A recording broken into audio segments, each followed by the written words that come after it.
তুমি যদি ইসলামী ব্যাংকে মুদারাবা টার্মস ডিপোজিটে টাকা রাখো তাহলে ৩ মাসের জন্য করে ইন্টারেস্ট পাবে ৯.৭৫%। আর যদি ৬ মাসের জন্য রাখো তাহলে ইন্টারেস্ট পাবে ১০.০৫%।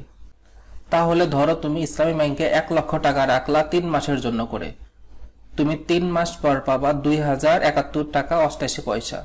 এইটা যদি আমি ১ মাসে ক্যালকুলেশন করি তাহলে তুমি প্রতি মাসে পাবা ৬৯০ টাকা ৬৩ পয়সা।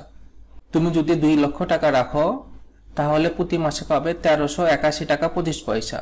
৩ লক্ষ টাকা রাখলে পাবে ২,০৭১ টাকা ৮৮ পয়সা। এইভাবে তুমি যদি ৮ লক্ষ টাকা রাখো তাহলে ৫,২২৫ টাকা পাবা।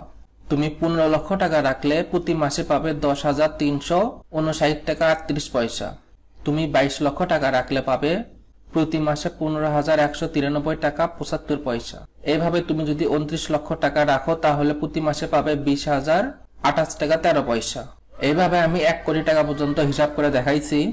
তুমি যদি ১ কোটি টাকা রাখো তাহলে প্রতি মাসে পাবে ৬৯,০৬২ টাকা ৫০ পয়সা। আবার এখানে দেখো তুমি যদি ৬ মাসের জন্য রাখো তাহলে প্রতি মাসে পাবে ৭১১ টাকা ৮৮ পয়সা।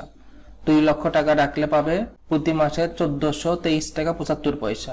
এইটা আমি তোমাদের সুবিধার্থে ১ মাসের ক্যালকুলেশন করে দেখাইছি, কিন্তু ব্যাংক তোমাকে দিবে ৩ মাস পর।